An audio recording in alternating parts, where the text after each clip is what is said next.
Today I'm trying Ultra Ego Vegeta from Dragon Ball Super.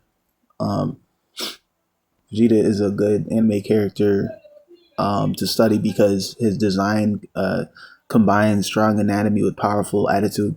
He also has a very, I shouldn't say very unique anatomy, but it's unique for his show.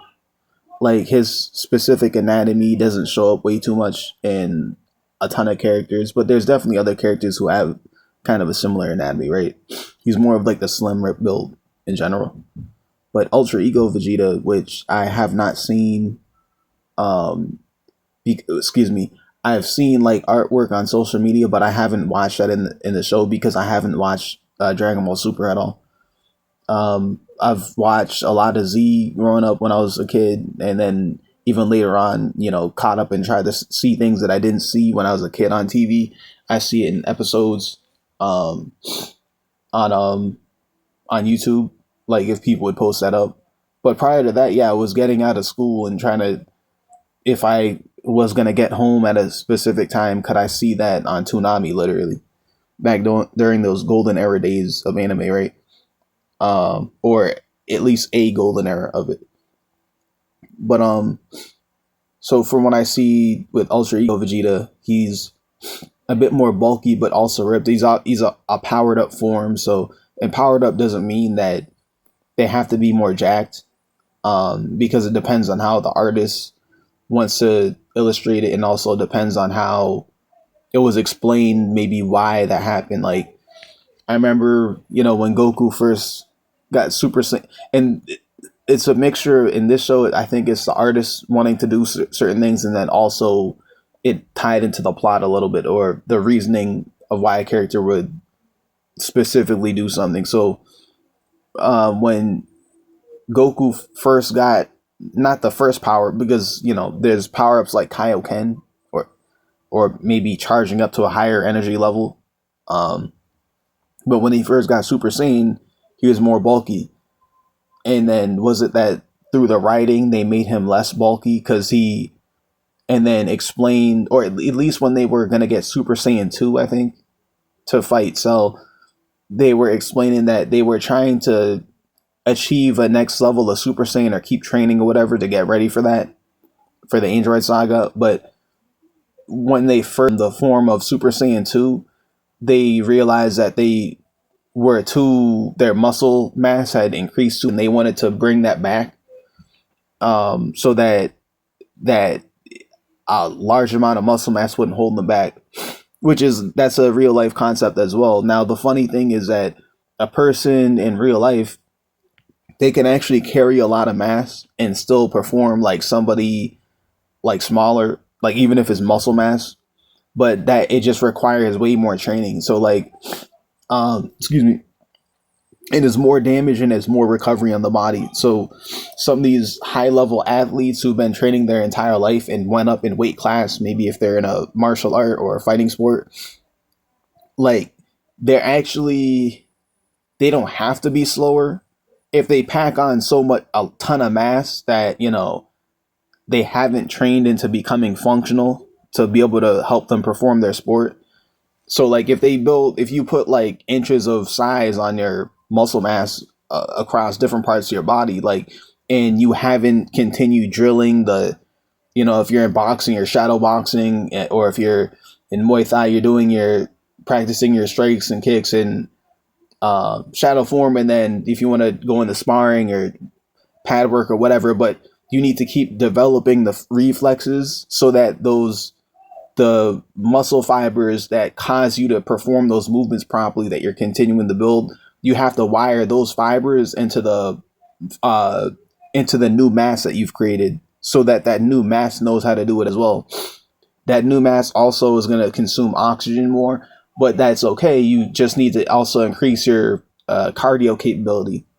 So what happens is the bigger somebody is, it doesn't mean they could be held back. It doesn't have to mean that, but in order for it to not hold them back, they have to train that new mass to become, like if they were a fighter who was of smaller stature before they packed on that mass, when they gain that new mass, they have to train that new mass into that same high level fighter that they were. So that means they might have to drill for a very, very long time until they recruit all that mass efficiently without it burning too much energy, without it hindering the speed. The power output's probably going to be way higher when they gain the mass, but like still they got to teach it, right?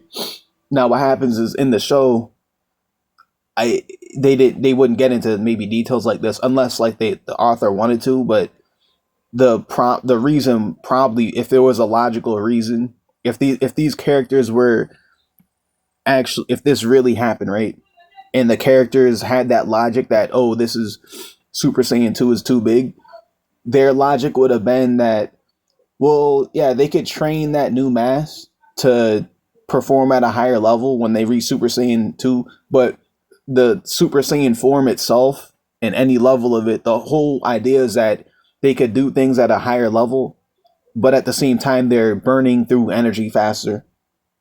Plus, the extra mass is, probably burning through energy faster, right? And then what happens is, if they wanted to keep that bulkier form, they probably would have needed many more months of training to recruit all that mass, and but they didn't have that amount of time because the androids were gonna show up within a certain time frame, right? So that's like the whole reason why, like, they wouldn't, this complete side tangent that didn't actually have to do with the drawing, but some of the lore. Also, if people draw and create characters, if they understand things about anatomy in the human body, like maybe understanding these things and even writing it into the character, like they could say that their character chose to change their body structure when it came to training or working out for a specific reason. You could just understand why and say that that was a character's idea. If that's going to help you with the plot or help you, create like the idea of the character, like, oh, this is a smart character, strategic, or, whatever it is you're trying to do, as to why you add in that information. But yeah, that, like, that makes sense why they do that. But powered up forms would usually be more bulky until they usually slim it back down. So Super Saiyan 2 form a bit more before they encounter Cell and the androids, right? But so the whole thing with that is, but powered up forms, yeah, like that's a thing in that show. Now Ultra Ego Vegeta, he's bulky, but he's still ripped. He's like very, very ripped. At least it's especially, at least in the reference that I use. So yeah, before adding any details, I need a solid foundation. Right, okay. The first thing I'm focusing on is overall structure of the body. Right now I'm blocking in the torso, and this is not exactly where I am in the video. Right now I'm blocking in the torso and shoulders in major proportions. The chest and shoulders are especially important because they establish a character's strength. Right now I'm refining the arms and muscle groups. When drawing anatomy, I try to think about how the muscles connect rather than simply copying the outlines. Obviously, starting with the structure first, the skeleton, stick figure with the ball joints, and then the musculature over it, but not the exact musculature of what the actual photo is going to be. And then trying to draw that properly over it if you can. Try to keep everything in proportion and perspective. You will get better at rooting all these things together, right? The chest and shoulders are especially important because they establish a character's strength. Now I'm refining the arms and muscle groups. When drawing anatomy, I try to think about how the muscles connect rather than simply copying outlines. That approach helps create more believable forms. Next, I'm moving into the head shape and facial features. Vegeta's expression is one of the most important parts of the drawing. That's a very iconic thing for him, his act. He's he even has it in this form, except in this form he has kind of like thicker eyebrow. He's like a thicker eyebrow area without having eyebrows, right? That's like a thing he has, but it's still the same expression. Okay, before adding details, I need a solid foundation. Okay, already said that. When drawing the anatomy, I try to think about how the muscles connect rather than simply copying outlines. That approach helps create more believable forms. Next, I'm moving into the head shape and facial features. Vegeta's expression is one of the most important parts of the drawing. The eyes and overall attitude need to feel confident and intimidating. Now I'm building the hair shape and silhouette. Strong silhouettes make characters instantly recognizable. As the sketch develops, I'm checking balance, symmetry, and proportions. Every drawing gets through multiple construction stages before reaching the final version. Now I'm strengthening important lines and cleaning up rough construction marks. Looking at the finished piece, I'm happiest with the anatomy and overall character presence. Next thing I want to improve is perspective and clear line confidence. Every drawing teaches something new. All right. Also, if anybody wants to discuss anything about Ultra Ego Vegeta, feel free to do so. Or anything about the series, anything about the series or any series, just a comment in the comment sections. And if I'm aware of it, I'll try to answer the best I can. If I'm not aware, I'll still answer, and we can like have a discussion or whatever. Because I like to talk about that stuff or whatever. I There's people who's probably insanely way more knowledgeable than me when it comes to knowing facts about energy. Facts about different animes.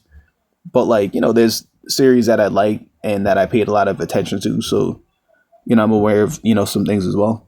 But yeah, thanks for watching this Ultra Ego Vegeta sketch breakdown, and I'll see you in the next video.